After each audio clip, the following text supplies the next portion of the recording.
Baik, sahabat-sahabatku yang dirahmati Allah Subhanahu wa taala, kita akan membahas dua tema yang cukup dalam dan cukup kontroversial, jika kita tidak memahaminya secara utuh gitu.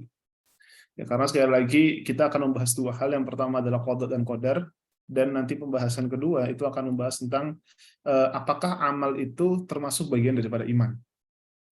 Ya.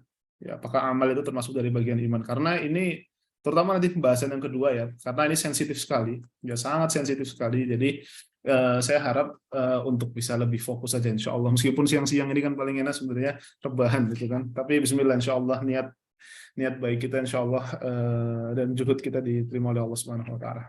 Baik, iman kepada qada dan qadar. Pertama teman-teman, bahwa fitnah yang pertama kali atau bahkan fitnah besar lah yang keluar berkenaan dengan akidah yang basisnya itu adalah logika, ya, atau masih ada basis perpecahannya itu dimulai karena menggunakan logika di dalam permasalahan akidah, itu adalah permasalahan qada dan qadar, permasalahan takdir Allah Subhanahu wa taala.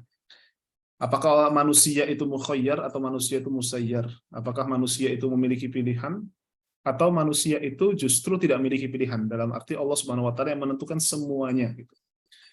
Nah, nanti kita akan mencoba untuk menggali beberapa pembahasan yang sensitif ini, mudah-mudahan bisa terjawab secara utuh, sekalipun saya pagari terlebih dahulu. Saya pagari terlebih dahulu bahwa permasalahan qada dan qadar ini masuk dalam kategori rukun iman. Sehingga kalau sudah masuk dalam kategori rukun iman, maka sisi keimanan itu harus kita tonjolkan daripada kita untuk mencari logikanya.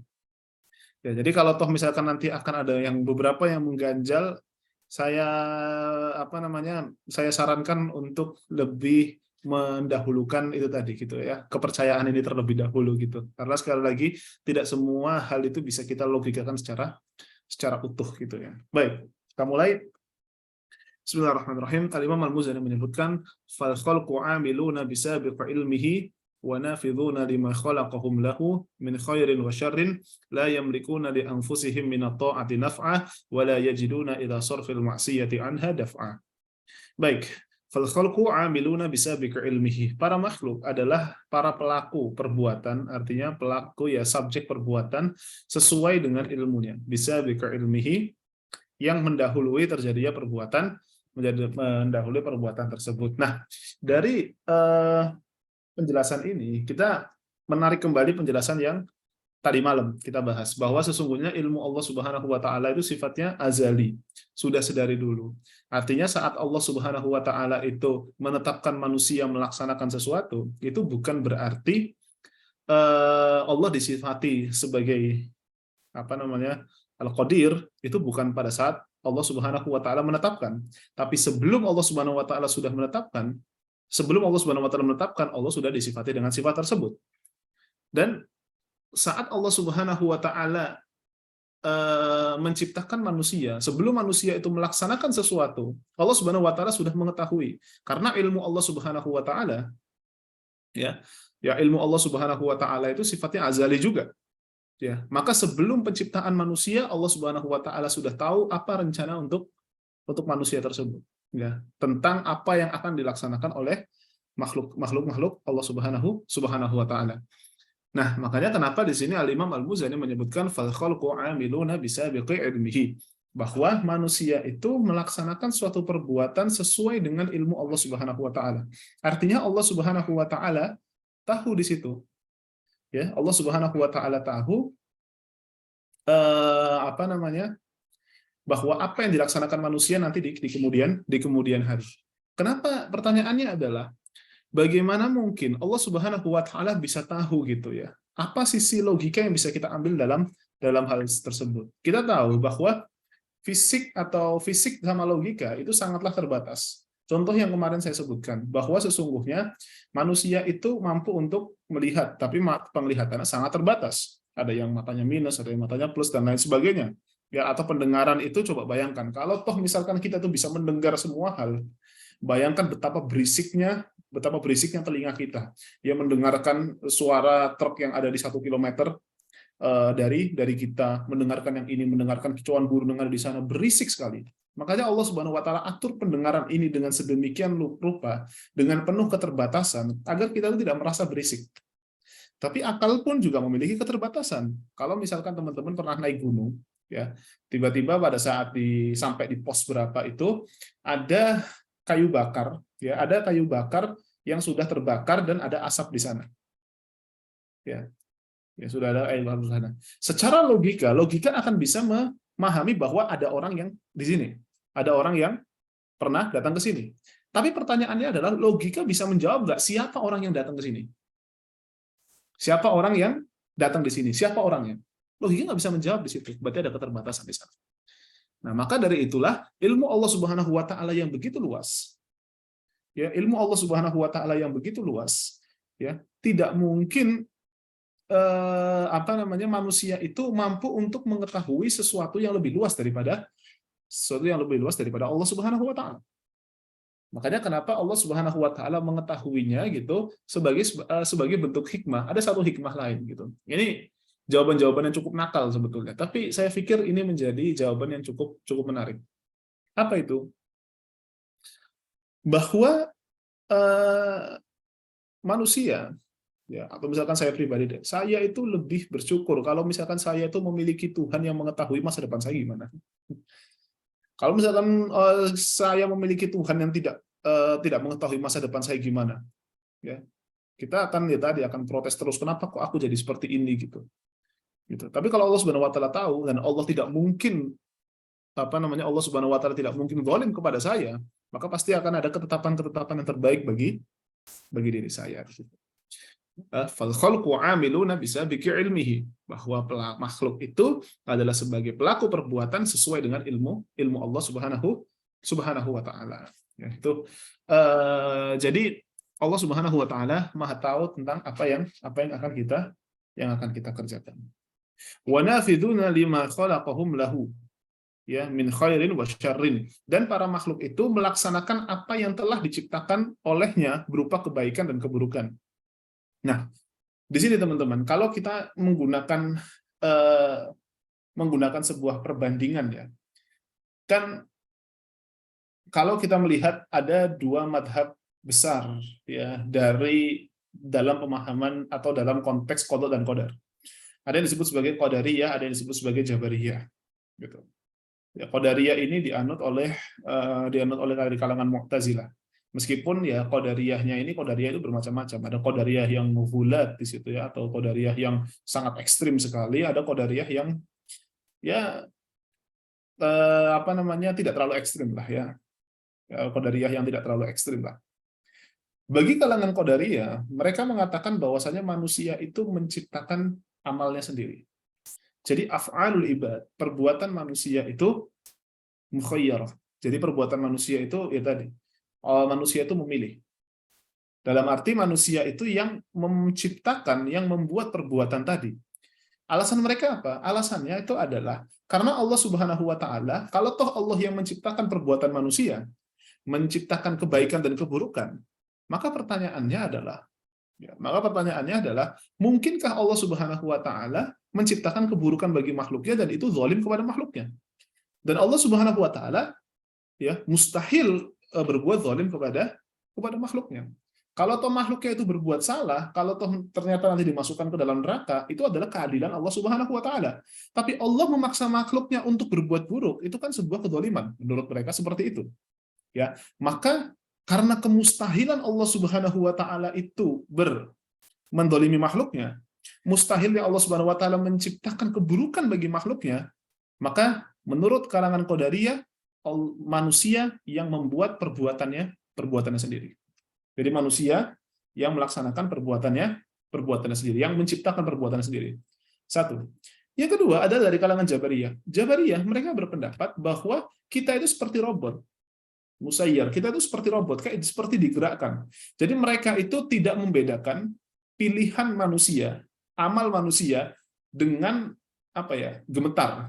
Ya, gemetar. Teman-teman kalau misalkan gemetar gitu, ya, tiba-tiba kedinginan, itu kan tanpa pilihan. Ya, teman-teman bisa milih nggak, aku mau gemeter lah gitu. Nggak bisa. Tiba-tiba kalau kedinginan itu tiba-tiba langsung gemeter sendiri saja gitu. Atau misalkan tiba-tiba tangannya gerak-gerak sendiri gitu kan, ya karena ada apa namanya beberapa saraf-saraf yang mungkin sedikit bermasalah. Teman-teman bisa ngatur nggak saraf-saraf yang ada dalam tangan teman-teman? Nggak mungkin. Tapi gerak-gerak sendiri di situ.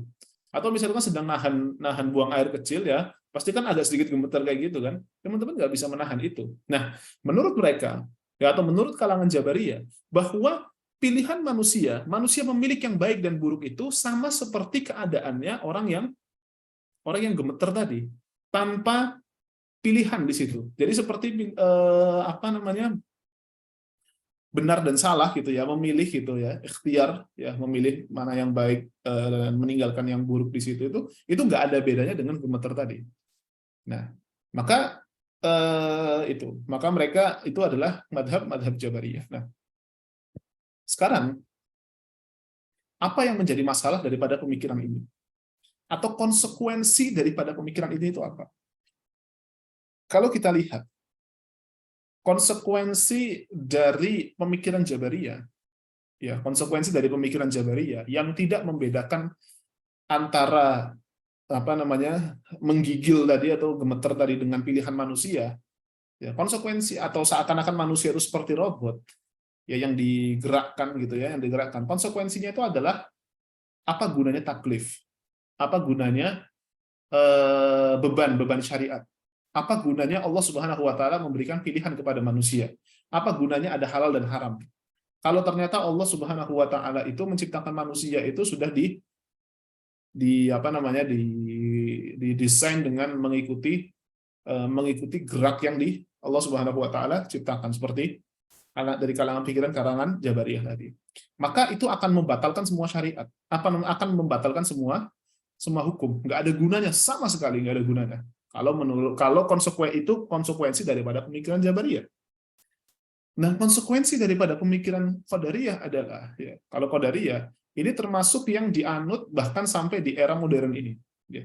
Di era modern ini, terkhusus kalau kita itu melihat apa namanya, kalau kita melihat misalkan dari kalangan masyarakat urban ya, masyarakat perkotaan itu mereka memang cenderung berorientasi kepada sebuah amalan gitu kan. Ya, berorientasi kepada sebuah amalan bahwa doa dan takdir itu udah itu nomor sekian lah gitu ya. Itu adalah nomor sekian. Yang penting itu adalah ikhtiar. Akibatnya apa? Akibatnya tadi tingkat stres itu tinggi sekali. Ya karena apa? Karena tidak memiliki tingkat kepasrahan. Ya, karena tidak memiliki tingkat kepasrahan, hanya berfokus kepada gerak dan gerak ya, tapi tidak memiliki tingkat kepasrahan bahwa Allah yang menakdirkan ini semua, Allah Subhanahu wa taala yang menentukan ini semua. Mereka tidak memiliki tingkat kepasrahan tersebut, akibatnya apa? Tingkat stresnya itu begitu tinggi. Nah, tapi kalau misalkan tadi kalangan Jabariyah, mereka seakan-akan ya sudahlah, nggak ada apa-apa gitu kan ya. Mereka tingkat kepasrahannya tinggi tapi tidak produktif di situ. Nah, apa konsekuensi daripada pemikiran Qadariyah? Satu, secara psikis akan memberikan dampak dia tadi. Negatifnya itu adalah ketika tidak sesuai dengan harapan, tidak sesuai dengan apa yang dia kerjakan, effortnya sudah terlalu besar tapi hasilnya nihil atau hasilnya zong, akibatnya tadi tingkat stres secara psikis. Secara akidah atau secara pemikiran apa namanya teologis ya, secara akidah, konsekuensi yang akan terjadi adalah kalau manusia itu menciptakan perbuatannya sendiri, pertanyaannya adalah, manusia tahu nggak setiap perbuatannya itu betulan hakiki atau tidak? Satu. Benar atau tidak? Saat manusia itu, kita kemarin sudah belajar ya, yang menjadi titik perbedaan antara sisi rahmahnya manusia dengan sisi rahmahnya Allah. Karena manusia itu pada dasarnya tidak mengetahui rahmat yang hakiki itu seperti apa. Allah mengetahui rahmah itu bagaimana gitu. Makanya apa yang diperlakukan oleh manusia sebetulnya sifatnya relatif. Maka butuh yang namanya sebuah referensi yang kuat untuk menguatkan atau untuk menjadikan referensi bahwa rahmah yang benar itu seperti ini loh. Nah, gitu. Jadi kalau toh manusia itu melaksanakan sebuah amalan dan dia tidak bisa mengetahui mana yang hak dan mana yang batil, ini akan menjadi ini untuk menunjukkan bahwa amal manusia itu sangatlah terbatas. Satu. Yang kedua, kalau manusia menciptakan amalnya sendiri, berarti konsekuensinya ada pencipta selain Allah Subhanahu wa taala. Kalau manusia menciptakan amalnya sendiri, maka ada pencipta selain daripada Allah Subhanahu wa taala di situ. Sedangkan manusia itu adalah makhluk. Kalau makhluk itu menciptakan sesuatu, maka manusia disebut sebagai khalik. Kalau misalkan manusia itu disebut sebagai khalik, sedangkan khalik itu adalah Allah Subhanahu wa taala.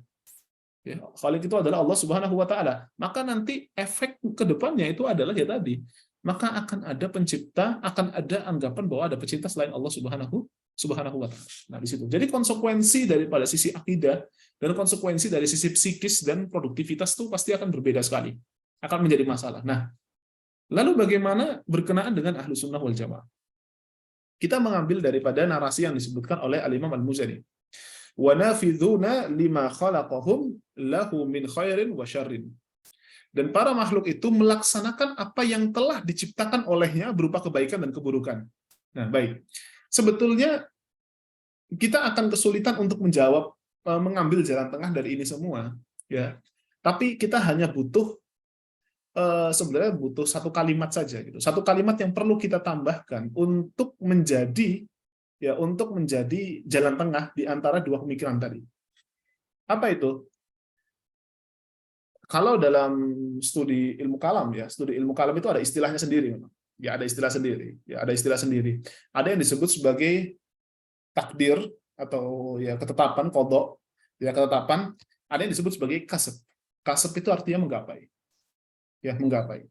Jadi dari sudut pandang Allah yang ditetapkan kepada makhluknya itu disebut sebagai qadha. Dari Allah kepada makhluknya itu yang disebut sebagai qadha. Yang dilakukan manusia dari sudut pandang manusia kepada Allah Subhanahu wa taala itu yang disebut sebagai kasab. Apa maksudnya? Maksudnya Allah menetapkan sesuatu itu disebut sebagai qadha. Dan manusia itu menggapai apa yang Allah Subhanahu wa taala tetapkan di situ. Ya. Jadi tipis sekali di sini tipis sekali. Jadi kalau misalkan orang Qadariyah tadi, Jabariyah tadi mereka hanya melihat dari sudut satu sisi saja. Sisinya siapa? Allah Subhanahu wa taala. Allah yang menciptakan perbuatan manusia, sehingga manusia itu yang Allah menciptakan perbuatan manusia dan manusia tidak memiliki ikhtiar sama sekali. Ya, itu kalau melihat dari satu sudut pandang saja. Sedangkan orang Qadariyah hanya melihat dari sudut pandang manusia saja, bahwa manusia yang menciptakan perbuatan tadi. Ya, maka ahlu sunnah wal jamaah sebagaimana yang disebutkan oleh Imam Al-Muzani, fal khalqu amiluna bisabiqi ilmihi, bahwa makhluk itu melaksanakan perbuatan sesuai dengan ilmunya, sesuai dengan pengetahuan Allah, wa nafidhuna lima khalaqahum lahu, dan para makhluk itu melaksanakan. Berarti ada ikhtiar manusia, perbuatan manusia, lima khalaqahum, yang telah diciptakan oleh Allah Subhanahu wa taala. Jadi ada ketetapan Allah, ada yang digapai manusia, maka disebut sebagai qadha, dan ada yang disebut sebagai al-kasb. Itu sebenarnya istilah yang dipakai biasanya dari kalangan mutakalimin sebetulnya. Tapi artinya dari sini bahwa ikhtiar kita yang kita lakukan itu sebetulnya adalah menggapai keputusan yang Allah Subhanahu wa taala, menggapai keputusan yang Allah Subhanahu wa taala tetapkan di sini. Jadi bukan dari satu sudut saja, bukan dari sudut sini saja, tapi bagaimana Allah menetapkan dan kita menggapai apa yang Allah Subhanahu wa taala tetapkan. Nah, yang menjadi masalah memang karena tadi kita nggak tahu, itu yang menjadi masalah gitu.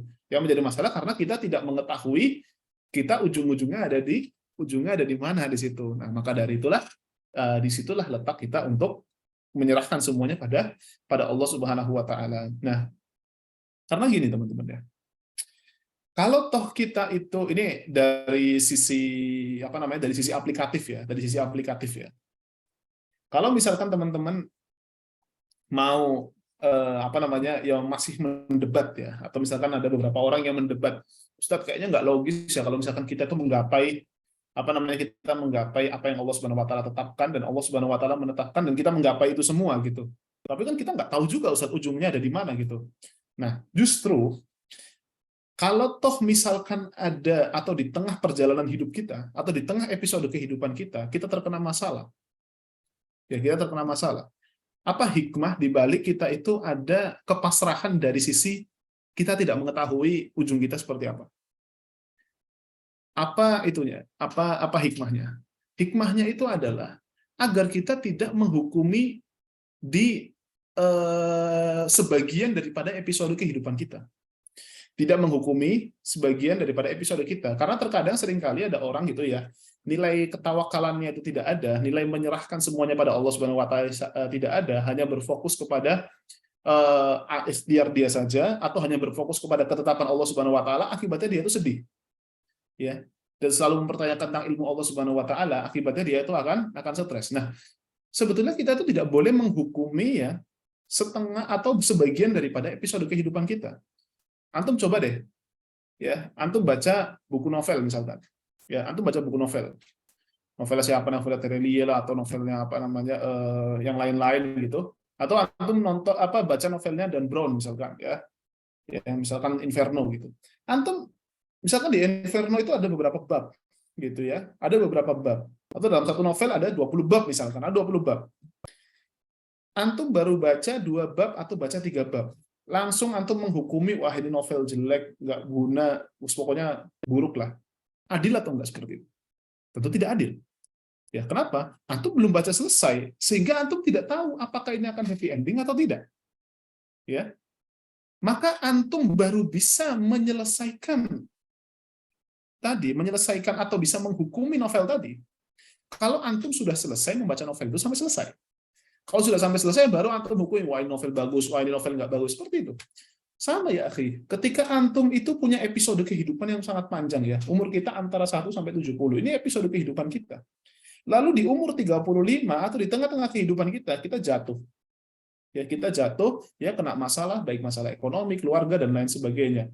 Lalu kita menghukumi diri kita bahwa saya ini adalah orang tua yang gagal, saya itu adalah anak yang gagal, lalu kita hukumi Allah Subhanahu wa taala, Allah sudah tidak adil, nggak peduli sama aku, dan lain sebagainya. Kita ini baru setengah daripada episode kehidupan kita masih panjang. Nggak adil kalau kita itu menghukumi ya kehidupan kita itu bermasalah, sedangkan kehidupan kita itu masih panjang gitu loh. Sama seperti novel tadi, kita katakan novel itu jelek, padahal kita baru baca bab ketiga, padahal babnya masih ada 20. Nah gitu. Ya gitu teman-teman. Maka otomatis ya, keterbatasan ilmu kita itu juga harus kita jadikan sebagai sebuah refleksi bagi diri kita gitu teman-teman, bahwa sesungguhnya ketetapan yang Allah Subhanahu wa taala tetapkan bagi saya mungkin pada saat ini menyakitkan bagi saya. Tapi kalau saya husnudzon pada Allah Subhanahu wa taala, maka nanti akan ada masa depan yang terbaik bagi diri saya. Nah, gitu teman-teman ya. Jadi Allah Subhanahu wa taala yang menciptakan kebaikan dan keburukan. Nah, tinggal kita bisa memberi, kita mana yang akan kita pilih. Sekalipun seorang mukmin itu tidak boleh gini, pilihan mukmin itu cuma satu, yaitu memilih yang benar. Baik. Lalu Allah Subhanahu wa taala Al-Muzani melanjutkan, sudah 1:30, cepat banget. Min khairin wa syarrin la yamlikuna li anfusihim min at-ta'ati naf'ah wa la yajiduna ila sarfil ma'siyati anha daf'ah. Mereka tidak mempunyai kekuasaan untuk mendapat manfaat dalam berbuat ketaatan, mereka juga tidak mampu untuk menolak hal-hal yang memalingkan mereka pada kemaksiatan ya. Jadi otomatis saat mereka itu ya taat pada Allah Subhanahu wa taala gitu kan. Ya taat kepada Allah Subhanahu wa taala, ya takdir Allah Subhanahu wa taala itu akan berbicara sesuai dengan keinginan Allah Subhanahu wa taala. Jadi ibaratnya gini, ya. Ketaatan manusia itu adalah sebuah ikhtiar, sebuah upaya untuk mendapatkan dengan harapan mendapatkan takdir yang terbaik di situ ya. Mendapatkan takdir yang terbaik. Tapi untuk apakah memastikan itu bisa atau tidak belum tentu. Bisa jadi ada orang taat ya, tapi ternyata misalkan dia masuk ke dalam neraka ya, tapi tidak mungkin juga orang taat masuk ke dalam neraka tanpa ada sebab. Makanya kenapa hukum sebab akibat itu Allah Subhanahu wa taala yang buat. Perlu diingat di sini ya. Jadi jangan selalu kita berbicara mengenai hukum sebab akibat, kausalitas, lalu kita lepaskan dari Allah Subhanahu wa taala. Itu nggak bisa. Hukum sebab akibat itu yang buat Allah Subhanahu wa taala untuk memastikan ketentuan Allah Subhanahu wa taala. Ibaratnya gini, antum kuliah, itu apakah antum jamin antum bisa kerja? Belum tentu. Antum kuliah ya sampai S3, apakah menjamin antum bisa jadi dosen? Belum tentu juga. Tapi kenapa antum kuliah sampai S3, sampai S2, sampai S3? Ya karena ya tadi, dengan kuliah tadi kesempatan antum untuk menjadi dosen, kesempatan antum untuk bekerja di pekerjaan-pekerjaan yang bagus itu lebih terbuka. Nah, seperti itu. Maka ketaatan kita itu untuk membuka peluang tadi. Bukan berarti lantas dengan ketaatan tadi kita kita dipastikan akan mendapatkan kebaikan atau kita akan mendapatkan hasil yang baik? Belum tentu, karena nanti bisa jadi ada episode-episode kehidupan yang lain yang buat kita itu tergelincir gitu teman-teman. Hukum sebab akibat itu diciptakan oleh Allah Subhanahu wa taala. Ya, maka dari itu sebetulnya hukum sebab akibat itu adalah untuk menggapai apa yang Allah Subhanahu wa taala tetapkan, bukan dia berdiri sendiri dan menafikan takdir Allah Subhanahu wa taala. Baik, saya lanjutkan. Menyikapi masalah takdir ini kita baca pelan-pelan saja, agak global saja. Menahan diri dari berbicara takdir. Pembicaraan takdir hanyalah sekedar penyebutan atau pemahaman yang benar terhadap dalil Al-Quran dan hadis yang sahih. Tidak lebih dari itu, tidak boleh kita memperbincangkan takdir melewati batas itu. Idza dzukirul qadaru fa'amsiku. Jika disebut tentang takdir, maka tahanlah. Ya, maka tahanlah di sini. Makanya kenapa tadi di awal saya sebutkan banget bahwa boleh kita itu boleh kita itu mempertanyakan banyak hal di situ. Tapi khusus permasalahan takdir ini kita diam dulu, karena tadi ini terlalu berbahaya gitu ya, sangatlah rentan sekali untuk diselewengkan di sini ya.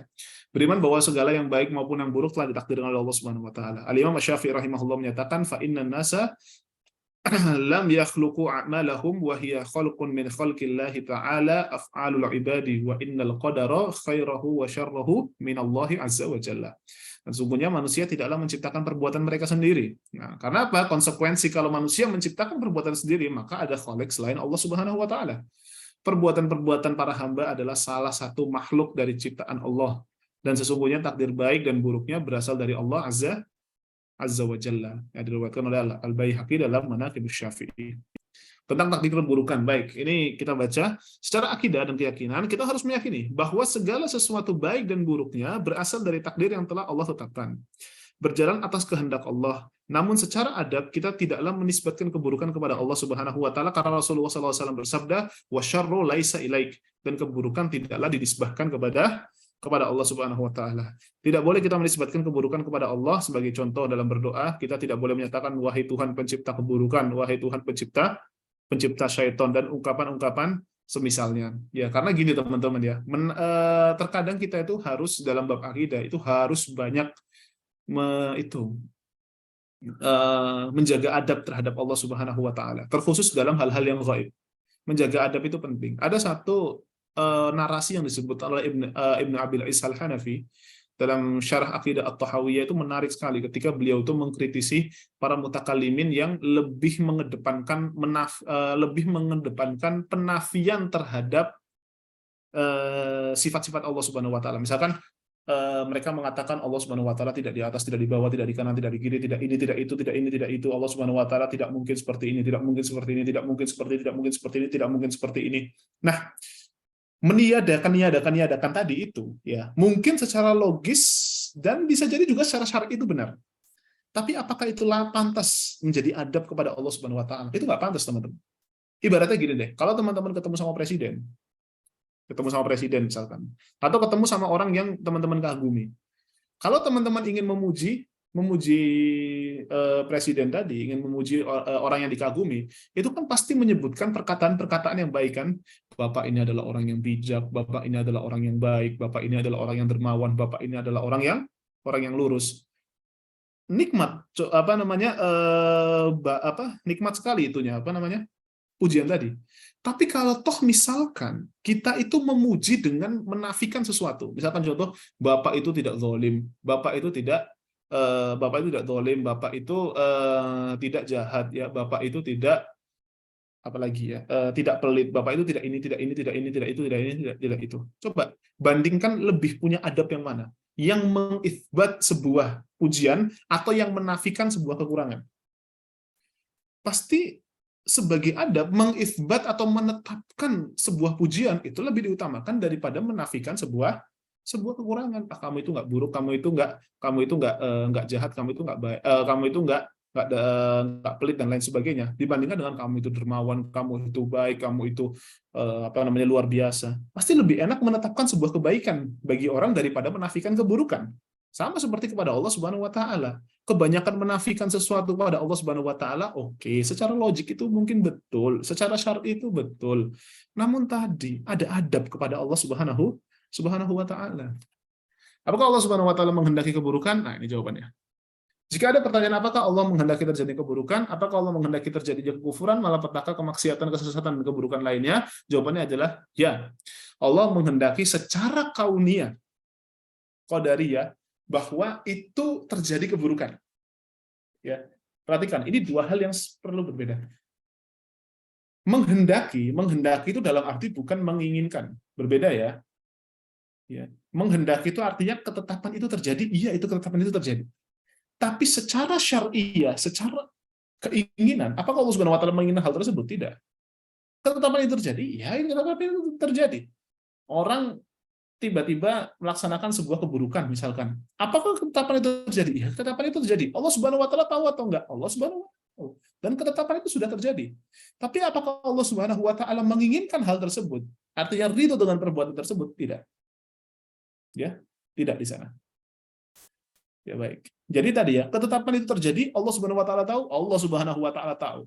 Apakah itu sudah jadi ketetapan Allah? Itu sudah jadi ketetapan Allah. Tapi apakah Allah menginginkan hal itu? Tidak menginginkan hal tersebut di sana. Ya, makanya kenapa kita berfokus kepada keinginan Allah Subhanahu wa taala saja, bukan dalam arti kita beranggapan loh kalau kayak gitu ya ini keburukan ya keburukan ini adalah ketetapan Allah Subhanahu wa taala gitu loh. Saya berbuat baik karena Allah Subhanahu wa taala takdirkan. Kenapa Anda nggak bilang gitu pada saat Anda berbuat baik? Kenapa Anda berbicara seperti itu pada saat Anda berbuat buruk? Berarti sebetulnya anggapan itu hanyalah nafsu belaka, bukan termasuk hakikat di situ.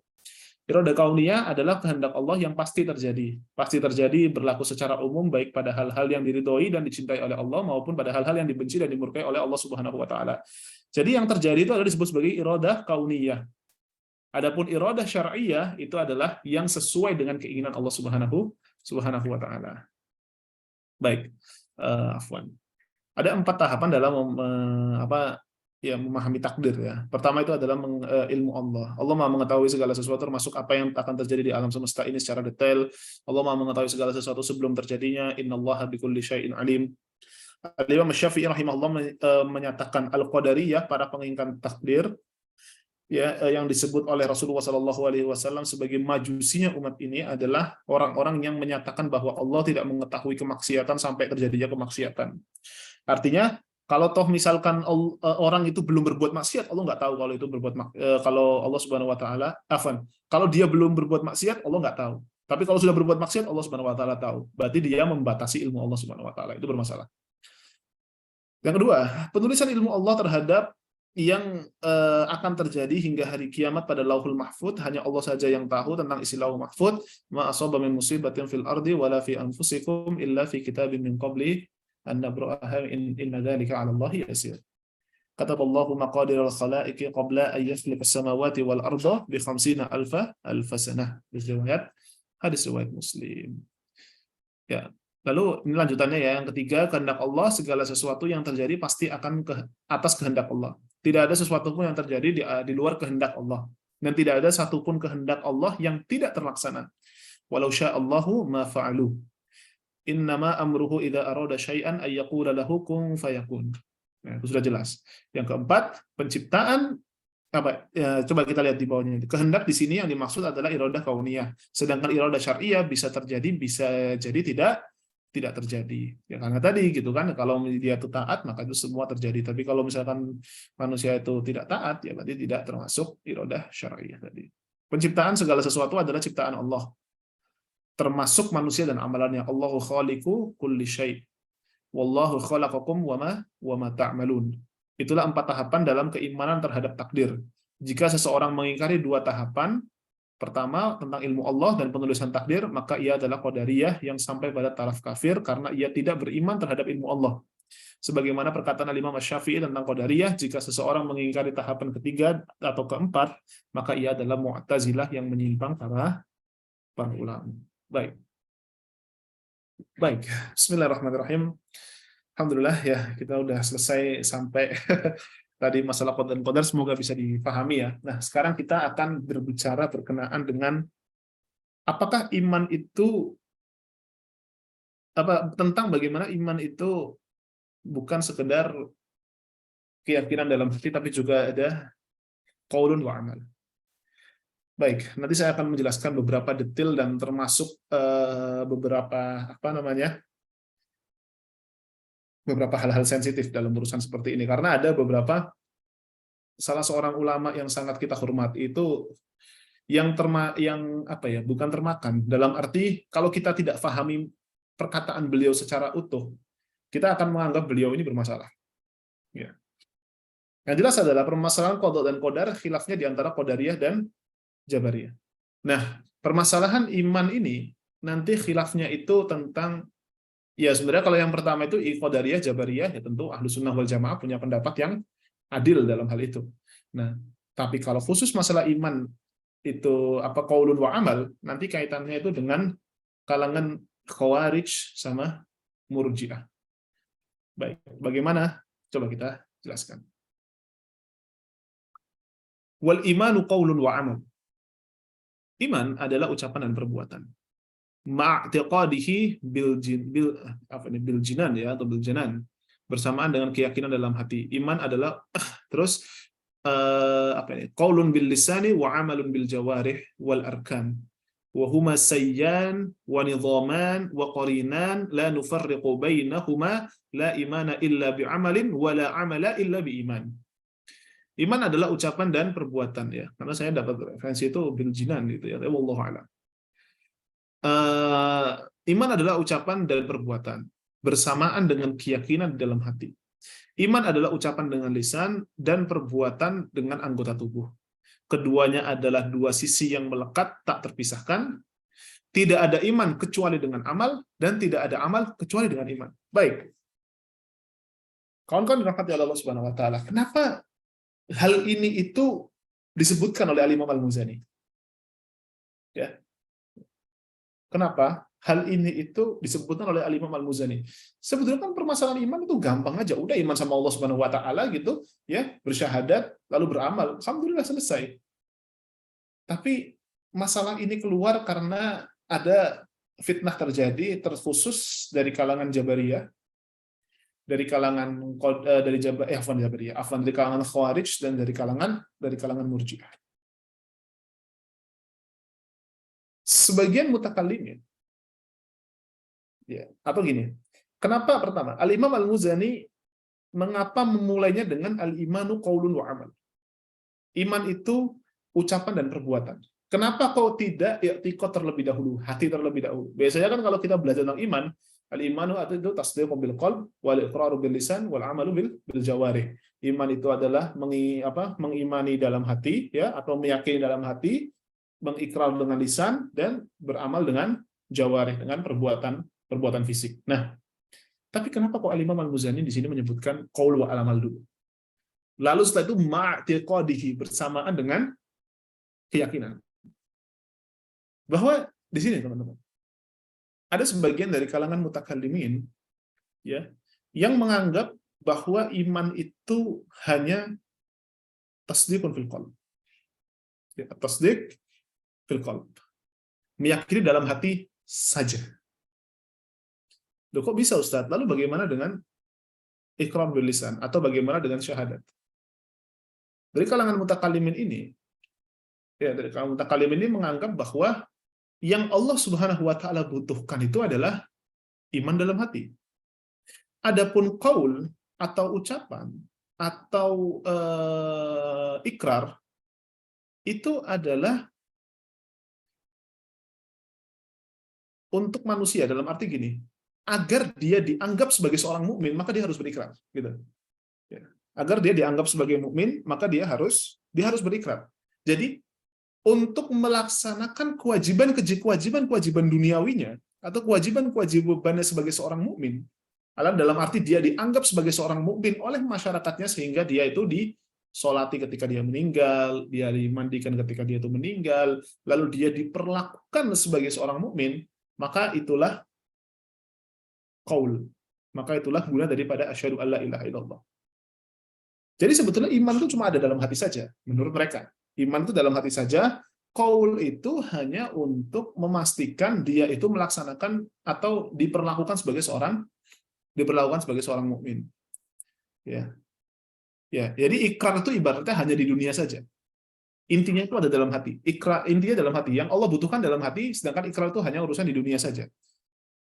Tapi yang menarik adalah kalau kita membaca kitab Syarh Aqidah An-Nasafiyah karangan At-Taftazani, At-Taftazani ini ya beliau menulis bahwa yang berpendapat seperti ini itu kenapa kok ikrar apa namanya iman itu dalam hati saja, ikrar itu dengan lisan.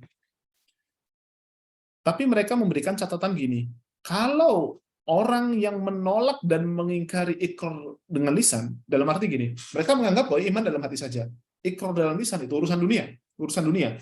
Tapi siapapun yang menolak ikrar dengan lisan atau menolak syahadat, yang menolak syahadat gitu ya, dan mengingkari syahadat, maka dia itu kafir.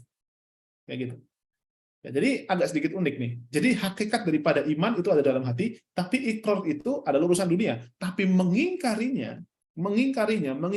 ikrar tadi, maka dia itu adalah kafir. Kalau dia mengingkari bahwa, misalkan ya, dia iman dalam hati. Lalu dia, kenapa kamu nggak mau berikrar asyhadu alla ilaha illallah wa asyhadu anna muhammadar rasulullah? Buat apa saya mengucapkan seperti itu? Nanti aku akan disamakan seperti Bilal, ya, Bilal bin Rabah yang mengucapkan hal tersebut. Aku akan disamakan dengan yang lain. Jadi dia itu apa ya, inadan, ya gitu. Kayak seperti ada pengingkaran, inadan wa inkaron, yaitu melakukan permusuhan dan pengingkaran terhadap ucapan tadi. Sebenarnya nggak perlu amat, udah cukup dalam hati saja, saya nggak perlu bersyahadat. Nah, kalau sampai berkata seperti ini, maka dia kafir. Nah, ini menurut dari kalangan mutakalimin, sebagaimana disebutkan oleh At-Taftazani.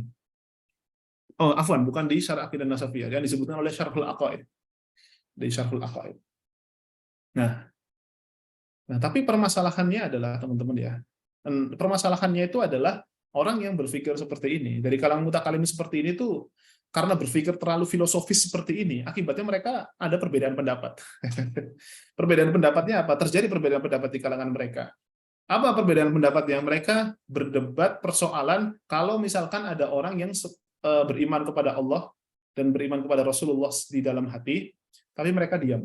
Jadi tidak mengingkari, tidak mengingkari ikrar, tapi cukup diam saja. Nah, di situ ada khilaf di kalangan mereka, apakah dia itu mukmin atau dia itu tidak dianggap sebagai mukmin. Nah, makanya itulah kenapa dari awal itu Ustaz Ubaid udah memberikan disclaimer kepada kita.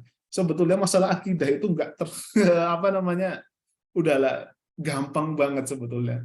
Semakin kita mendiskusikan terlalu detail itu akan menjadi masalah. Cuma ya tadi, agar kita itu tidak, ya saya sebutkan ini karena nanti suatu saat nanti teman-teman pasti akan menemukan ya beberapa pemikiran-pemikiran seperti ini. Baik, itu adalah kenapa yang pertama kali yang disebut adalah qaul, bukan i'tiqad terlebih dahulu. Yang kedua berkenaan dengan amal. Nah, saya izin untuk baca lengkap dulu ya. Bil jawari wal arkan wa huma sayyani wa nidhamani wa qarinani la nufarriqu bainahuma la imana illa bi amalin wa la amala illa bi imanin. Ya, tidak ada amal kecuali dengan iman dan tidak ada iman kecuali dengan amal. Wal mu'minuna fil imani yatafadaluna wa bi salihil a'mali hum mutazayiduna wa la yakhrujuna bidh-dhunubi minal iman. ولا يكفرون بركوب كبيرة ولا عصيان ولا نوجب لمحسنهم الجنان بعد من أوجب له النبي صلى الله عليه وسلم ولا نشهد على مسيئهم بالنار. Bahwa kaum mukminin bertingkat-tingkat keimanannya, amalan soleh meningkatkan keimanannya, tidaklah mengeluarkan dari keimanan sekedar perbuatan dosa. Tidaklah seorang mukmin dikafirkan dengan melakukan perbuatan dosa besar atau kemaksiatan. Ya. Kita tidak memastikan surga bagi orang yang berbuat baik di antara mereka, kecuali yang telah ditetapkan kepastiannya oleh Nabi Shallallahu Alaihi Wasallam. Kita juga tidak mempersaksikan kepastian neraka bagi orang yang berbuat keburukan di antara mereka kaum muslimin. Baik, sekarang kita berbicara tentang amal. Setelah qaul, kita berbicara tentang amal. Memang di sini agak sedikit sensitif teman-teman ya, karena kita akan mendapati. Ini saya belajar juga sama Ustaz Ubaid itu waktu semester berapa Ustaz Ubaid, saya agak sedikit lupa itu.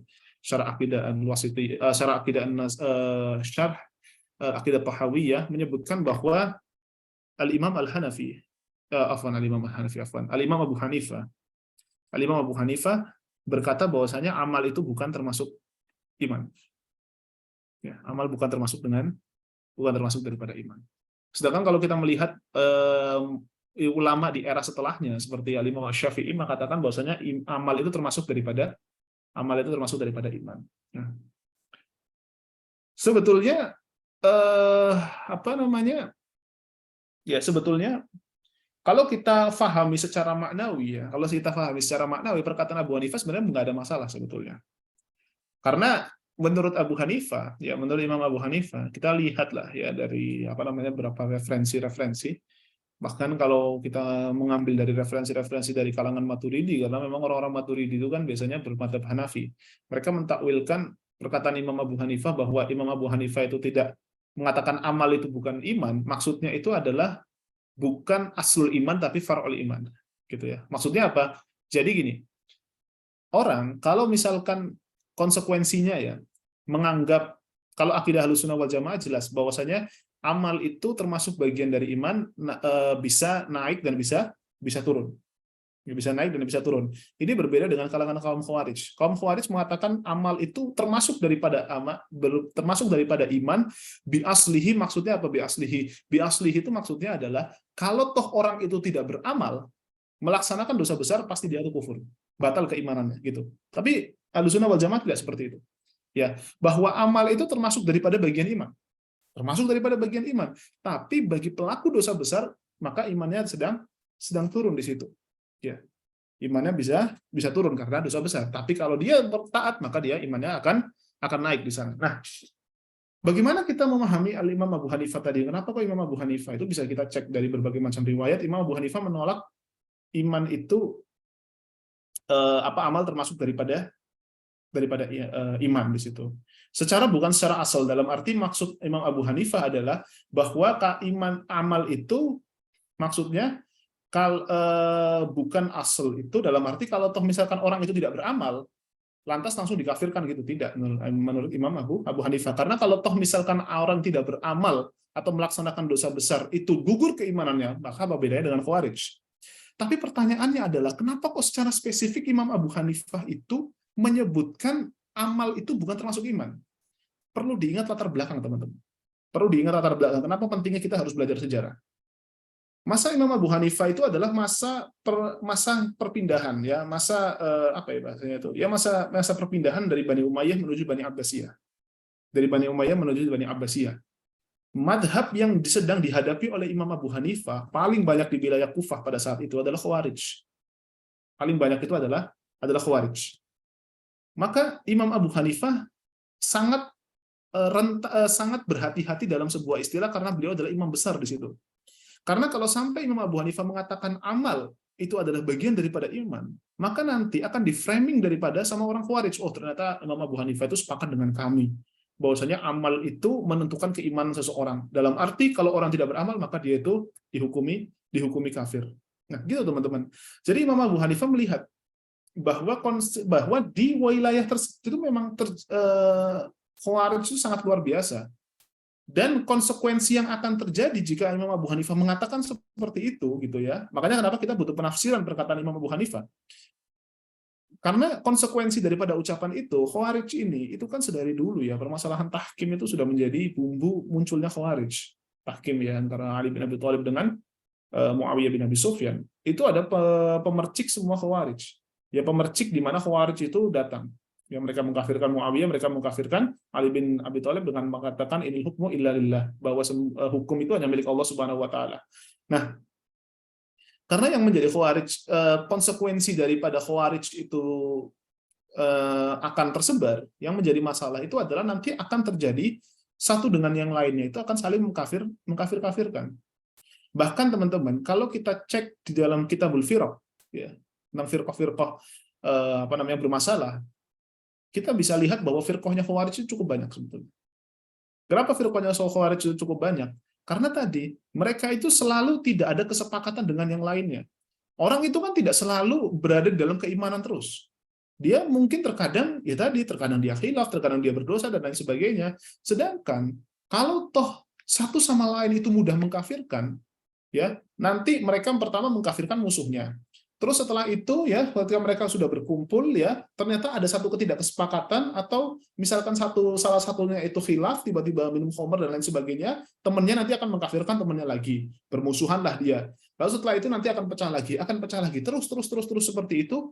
Ini akan menjadi khatir banget, luar biasa. Makanya Imam Abu Hanifah itu mencegah hal tersebut. Ya, mencegah hal tersebut sehingga tidak terjadi. Makanya kenapa memahami pernyataan Imam Abu Hanifah ini perlu sedikit penafsiran dan pendekatan sejarah. Ya, pendekatan sejarah plus juga pendekatan riwayat-riwayat yang lain. Satu. Yang kedua, Al-Imam Asy-Syafi'i, ya, kalau kita membaca beberapa riwayat-riwayat itu disebutkan bahwa nanti akan kita dapati bahwa banyak ulama menyebutkan amal itu termasuk daripada iman. Terkhusus ya ulama-ulama pasca Imam Abu Hanifah. Kenapa? Karena musuh yang dihadapi pada saat itu adalah Murji'ah. Murji'ah 180 derajat berbeda dengan Khawarij. Kalau Khawarij mengatakan pelaku dosa besar itu masuk neraka, ya masuk neraka, maka menurut Murji'ah pelaku dosa besar itu, ya pelaku dosa besar itu tetap dalam menjadi statusnya sebagai orang yang kamilul iman, imannya itu sempurna. Jadi menurut konsekuensi yang disebutkan oleh Murji'ah adalah kalau toh misalkan pelaku minum khamr, dia kan nggak akan masuk jahanam, dia kan nggak akan masuk neraka, dia akan masuk surga, tapi ya surganya di bawah lah gitu. Jadi orang yang taat banget itu surganya di atas, tapi yang banyak dosanya itu surganya di bawah. Nah, makanya kenapa ya tadi generasi-generasi setelah Imam Abu Hanifah, terkhusus dari ulama-ulama yang sedang berhadapan dengan kalangan Murji'ah, mereka secara sorohatan akan mengatakan amal itu termasuk dari bagian iman. Karena apa? Karena kalau mereka tidak mengatakan seperti itu, sedangkan Murji'ah tidak menganggap amal sama sekali. Ya, kalau mereka mengatakan pelaku dosa besar itu tidak, ya pelaku dosa besar itu tidak imannya tidak terpengaruh, artinya tidak akan masuk neraka. Lalu apa gunanya ada neraka tadi? Apa gunanya ada larangan-larangan tadi gitu? Makanya kenapa ulama-ulama generasi setelah Al-Imam Abu Hanifah, terkhusus yang sedang melawan Murji'ah, mereka itu lebih sorohatan, lebih menjelaskan tentang iman amal itu termasuk daripada iman, untuk menguatkan akidah kaum muslimin pada saat itu bahwa jangan macam-macam terhadap amal. Kalau kamu amalmu bermasalah, kamu bisa masuk neraka di situ. Ya, di situ. Karena kalau Murji'ah bermain, ya sudahlah, nggak usah kita beramal aja gitu kan. Ya, itu juga bukan termasuk daripada iman. Nah, maka Al-Imam Ibnu Taimiyah gitu, dari banyak karya-karya beliau ya, dan itu merangkum itu semua ya dengan perkataan-perkataan yang cukup adil di situ. Sebenarnya sudah disebutkan oleh ulama-ulama sebelumnya seperti Al-Imam Al-Muzani tadi, bahwa sekali lagi qaul dan amal, perkataan tadi dan amal tadi masuk daripada bagian iman. Ya, masuk dalam bagian iman di situ. Maka otomatis kalau kita ditanya apa itu iman? Iman itu adalah ya tasdiqun bil qalbi, yaitu meyakini dalam hati, wa iqrarun bil lisan, dan mengikrarkan dengan lisan kita, wa amalun bil jawarih, dan beramal dengan amal perbuatan kita. Nah, penentunya ada di keimanan dalam hati. Ikrar pun juga sebagai penentu. Lalu bagaimana dengan amal? Kalau orang beramal, tidak beramal, dia masuk neraka atau enggak? Atau misalkan dia kafir atau tidak? Kalau sampai kafir tidak di situ ya. Tapi dia berdosa. Makanya iman itu yazidu wa yanqus. Dia naik dan juga dia turun. Karena kalau toh misalkan kita itu hanya memahami amal itu bagian dari iman dalam arti penentu keimanan seseorang, dalam arti antara bainal iman wal kufur, maka nggak ada bedanya kita tuh dengan Khawarij di situ. Jadi petanya itu harus kita baca teman-teman ya. Baik. Maka di sini pentingnya ada definisi iman ya, qaul amal wa itu kalau dikaitan iman dengan perbuatan yang bertingkat-tingkat dan lain sebagainya. Dan sekaligus juga ini ya teman-teman ya, ini penting banget ini. Bahwa sekedar perbuatan dosa ya di poin nomor 5 ini tidak mengeluarkan seseorang dari keimanan gitu ya. Jadi orang pelaku dosa besar itu tidak langsung mengeluarkan seseorang itu dari keimanan, artinya tidak langsung menjadi kufur. Makanya kenapa dalam urusan ini itu sebetulnya ada beberapa madhab ya. Sebenarnya nggak cuma Khawarij sama Murji'ah saja, ada Mu'tazilah. Ya, Mu'tazilah itu berbeda. Kalau Ahlus Sunnah wal Jamaah ya, pelaku dosa besar dia itu tetap dalam keimanan, tapi dia itu berdosa besar. Nanti bagaimana di hadapan Allah Subhanahu wa taala, yaitu terserah Allah Subhanahu wa taala. Kalau dia bertaubat ya, maka tentu akan diampuni oleh Allah Subhanahu wa taala, tapi kalau dia tidak bertaubat nanti Allah Subhanahu wa taala yang menentukan. Tapi kalau menurut Khawarij bahwa pelaku dosa besar dia kafir. Pelaku dosa besar minum khamr kafir. Itu menurut Khawarij. Lalu bagaimana di hadapan Allah Subhanahu wa taala? Kekal di jahanam. Menurut mereka seperti itu.